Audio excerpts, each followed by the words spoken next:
Hey guys, welcome back to TYT Community. If you're joining us from the TYT University channel, we thank you so much for stopping by and finishing up this interview with Patrick Lockhart, candidate for Indiana District 91.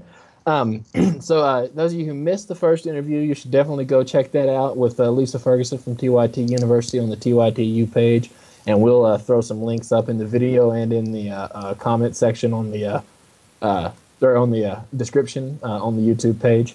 Now, so Lisa kind of went over some of the overarching things, I guess, kind of about what made you want to run for office, Patrick, and kind of what your story was. But the only real like specific policy, you know, that you guys really spoke about was student loan debt, which made sense because that's obviously relevant to TYTU and to you, since we've learned that's kind of what was the catalyst for you running for public office.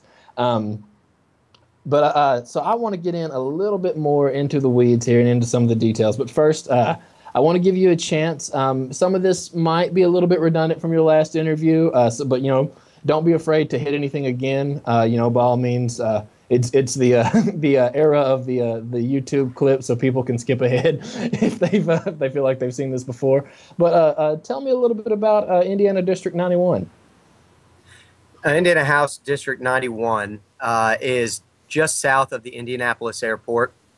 It's kind of an odd combination. We're split between two counties, and it's got some very rural areas and areas that are suburbs of Indianapolis. We've got cities in the far east and far west. In the middle is just a lot of farmland. So it's a very interesting setup. Okay. So kind of what's the so you've got farm. What are some of the other like kind of big districts, you know, or big industry? Anything? What's the economy kind of built on there? A lot of the economy would be built on, there are a lot of warehouse jobs, you know, particularly in the north, the farther north you get, which are, you know, low-paying jobs and low amount of jobs per square foot. And then in these areas with the cities, you know, we would have some strip malls, restaurants, a hotel or two, things like that. So. Okay. All right. All right. So to throw out the generic softball question here, I guess, what makes you better choice than your opponent? Well, I think that the first one would have to do with the issue of accessibility. You know, accessibility is why I decided to run in the first place, you know, not getting a response from the sitting state representative. And it's such an important issue to me that I actually put my cell phone number on my literature and on my business cards when I hand them out to people. You know, I knock on doors and I say, if you have any questions at all, please give me a call. I think that accessibility is the most essential part of being a state representative.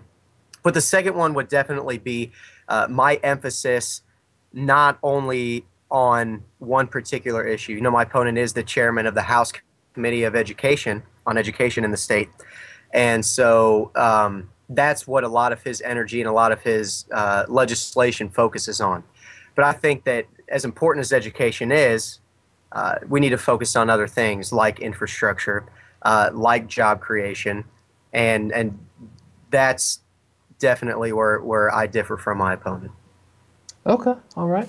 Now, well, in terms of accessibility, you mentioned your cell phone number. I can speak, at least for candidate Patrick Lockhart, that accessibility through social media, with the exception of Google Hangouts, is pretty great. For those of you who don't realize, we've tried to do this interview before on TYT Community, and we had some technical difficulties. But we were able, pretty much all of our communication has been through your Facebook page at Patrick Lockhart for District 91, and Twitter. What's your Twitter handle, Patrick? It's at Pat Lockhart. Okay, and Twitter at Pat Lockhart, and so I can certainly attest that candidate Patrick Lockhart's pretty accessible via social media. Do you think is that something that your age kind of gives you an advantage over your opponent, or is that just a matter of you being a candidate and being a little more accessible than maybe a sitting state congressman? Oh, I would definitely say that it had to do with my age. You know, making a Facebook page and a Twitter were not even an issue or a question to me. I knew that that's what I wanted to do right away, mostly because it's something I'm familiar with, but also because it's a good way to connect to people, and particularly young people. I have I really want to be a voice and representation for them. So I figured that's one of the best ways to get my message out there, was to make sure I had a solid website, Twitter, Facebook, and I updated those regularly to keep people updated on the campaign, and to let people like yourself contact me if they have any questions or anything like that. Okay, okay. So getting likes and shares and retweets and all that, that's one thing. How do you then mobilize that social media presence into actual votes? How are you able to go from being successful, as a presence on Facebook, to getting those same people in the voting booth, in the poll box, checking Patrick Lockhart? Well, see, one of the best ways I can do that is the way that I can reach young people through social media. I know most everybody knows that the younger demographics don't participate as much when it comes to voting. That generally is reserved for the older people. But through my social media, I could find young registered voters that live in my district. I can connect with them, send them a message, have conversations with them that I otherwise either couldn't have, or it would be more difficult to have. And based on that, make sure they know where their polling location is, Okay. make sure that they have my help if they need it, and that in turn gets them out to the polls to vote. All right, all right. And your election's on November 4th. Is that the day the polls close? Okay. All right. So November 5th rolls around. You wake up, and you are now the representative for Indiana District 91. What do you do now? What's your first course of action? My first course of action would most likely be to go around. I've been making the rounds throughout the district. I talk to a lot of community groups, homeowners associations, even these church groups, civic councils, things like that. So my first order of business would definitely be to go to them and to let them know that I did win, but then to let them know that I'm going to remain just as accessible as I was. My next step would be to make sure that I hire a staff that would be competent enough to fulfill that need for accessibility and to help me out with the things I needed helped out with. And then I guess it would come to learning the ropes of the state house and making policy and stuff like that. Okay, all right. Well, let's talk about some of those policies. Now, in the first half of the interview with Lisa, you went over kind of your two big issues. Kind of a high-level view was education, particularly like education finance reform, I guess you could say, and then the economy. So it's real easy for politicians to say, oh, my first priority is the economy, and then you ask for specifics, and they got nothing. So let me bring up one thing that's kind of a hot button issue here lately. Indiana's state minimum wage is currently tied to the federal minimum wage, which right now puts it at $7.25 an hour. Do you support maintaining the status quo at a time when wages have stagnated, or do you think Indiana should break from the federal wage and raise its own minimum wage proactively? No, I'm a huge advocate of raising the minimum wage, but I would caution anyone that would want to do that starting tomorrow or immediately. In Indiana, about 2/3 of the jobs that we've created since the Great Recession have started have been through small businesses. I personally know a lot of small business owners in District 91, and one thing that they struggle with is finance, financing their business and particularly expanding. So I'm a huge advocate of increasing wages from the state level, although I would just want to caution that to make it an easier transition for these small businesses, and then in turn help the standard of living for all Hoosiers. Okay. Now, to switch gears and kind of come to an issue that's every bit as kind of hot right now, but is a little more on the social side and away from the economic side. Not only is gay marriage illegal in Indiana, but the state has opposed it so strongly that a U.S. district judge recently had to order Indiana to recognize an out-of-state same-sex marriage just enough to list a terminally ill same-sex spouse on her wife's death certificate. This ruling, on top of having to be forced to even do that much, the state attorney general is appealing this ruling as well and trying to, stop them from even having to do that. I assume your opponent's position on gay marriage is kind of along those lines. If it's not, please by all means correct me. But if elected, will you continue to oppose it, or what's your position there? I'm entirely and completely in support of full legal equality for all Hoosiers. And we've seen the state, their actions. Just last session, there was a big, big push for a constitutional amendment to the state constitution defining marriage as one man and one woman. But again, even beyond my own personal beliefs of equality and justice for everybody, is that uh, these kind of policies are downright bad for our economy.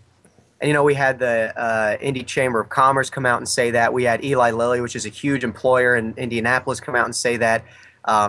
This isn't just an issue that oppresses some people. This is an issue that affects every single aspect of policy, and the implications from that could hurt us in more ways than just having us lose some of these families to other states that allow this equality. So I will absolutely continue to oppose the state acting like that, and I, if elected, would do everything I possibly could to not only ensure protection legally for LGBT couples, but to push for the state recognizing civil unions as between same-sex couples as well as straight couples. So, so you would just push then for a state-recognized civil union, or for complete marriage equality? Well, I think it's, especially when you live in a state like Indiana, just the fact that we were so close on that constitutional amendment. I would be one Democrat in a supermajority of Republicans, and I say I'm realistic in my aims for policy. I am personally, as I said before, a huge advocate for complete and total marriage equality. But being realistic, we would want to take it one step at a time, and that starts with recognizing civil unions.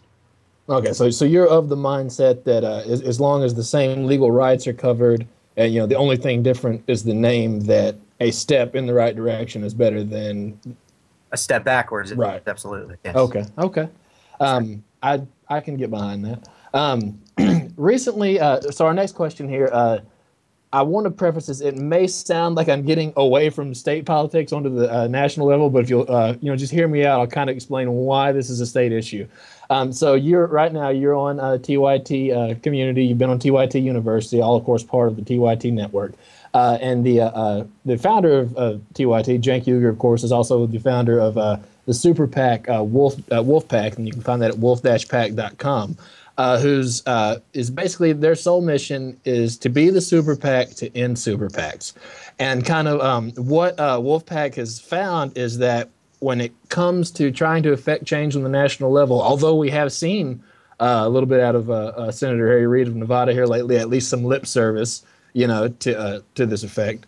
But anyway, what they've kind of discovered is that at the national level, it's just a no-go. Politicians are bought and wholly owned subsidiaries of either, whatever special interest group it is, depending on the politician. But what we have found is that at the state level, there is a genuine desire to represent the people there. And the beautiful thing about our Constitution is that it allows for the states to call a constitutional convention to make amendments to the Constitution, and individual states can affect change by coming together on a national level. So all that to say that this is where this ties into it being a state issue and being relevant to your actual campaign, and not me just trying to bring in national issues that really don't affect you. Recently, Vermont became the first state to call for an Article 5 constitutional convention to write what would be the 28th Amendment, aimed at overturning Citizens United and getting money out of politics and campaign finance reform in general. And, of course, the details would get hammered out in that convention. So Illinois currently has a similar proposal working its way through the state legislature, or at least it did at the time that I wrote these questions.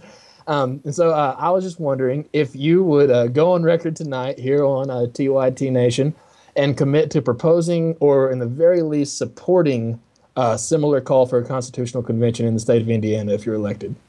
I think that's probably the best suggestion that I've heard in a long time. I think that the fact that you either have to have money or know people who have money, even to win a local election like state representative race, is absolutely absurd. But beyond that, once you get in, your votes are bought, essentially, like you said. people give you a big contribution, they're going to expect you to vote a certain way. And this is something that I've just recently started experiencing here as we get closer to Election Day. So I am completely in favor of that. You know, I hate how much influence money has in politics. I think it destroys a democratic process, and I think that it takes power away from people and away from the voting booth and puts a lot of it into the hands of the people who have the most money, or the corporations or special interest groups that can give the most to politicians. Oh, okay. So I don't want to get you in trouble here, and you know, if I completely misunderstood you, then by all means set me straight. You say this is something you've experienced here lately. Are you insinuating that you've been approached by people who've been like, "We'll donate to your campaign as long as you take care of us when you're in office"? Now, obviously, it's never stated like that, Right. but a lot of the expectations, even things as simple as groups, they send questionnaires out to all the all the different candidates. And they're very forward in these questions saying, would you oppose measures that said this? Would you oppose measures that said that? And this is not exclusively right or left leaning institutions. These interest groups go both ways. Mm-hmm. And so that's something that I've experienced, and that's really frightening to me, just the fact that it's so common, even at the state level. So they're actively courting you rather than looking at what you're saying and saying, I can get behind that, we'll throw money at it. They actively court you on their specific issues to get you to respond a certain way to decide whether or not they're going to. Oh, wow. Wow. Right. Well, there you go. There's a little inside baseball for everybody watching. I think that's really fascinating. Thanks so much for sharing that with us. Patrick, that's really all the specific questions I had, man. You've been just a wonderful guest. I want to thank you so much for doing the interview with Lisa and doing the interview with us. I'll let you have the last word here, man. Is there anything you want to get off your chest? Anything you want to say before we let you go? I want to say that it feels really good. I've been a lot more at ease in this interview than I have in others, knowing, or hopefully knowing that I'm with a friendly audience. I think what you guys do is great. And I'm really hoping that anyone listening to this gets at least inspired enough to get active in politics at whatever level, because it really does make a difference. And especially for anyone that feels like it's a hopeless thing, you know, don't give up yet, because we've got some good things coming. And when I say we, I mean like-minded individuals, people that really want to make change for the better. So just hold on, everyone. We're doing the best that we can. All right. Well, hey, Patrick, again, thank you so much for coming on the show, man. I think it's really awesome what you're doing on there. I think it's really exciting to see young people not only get involved, but you get involved in kind of the biggest way they possibly can. We wish you the best. And if I was a Hoosier, you would have won me over. Unfortunately, I'm a Razorback, so that's the only time I'll ever say that. Unfortunately, I'm a Razorback. But anyway, man. Thank you so much again for joining us, guys. Thank you for joining us. If you're watching us at home, I am Jordan French, the Regressive Progressive. This has been TYT Community's interview with Patrick Lockhart, running for Indiana Congressional District 91. Thank you so much, guys. Good night, and God bless.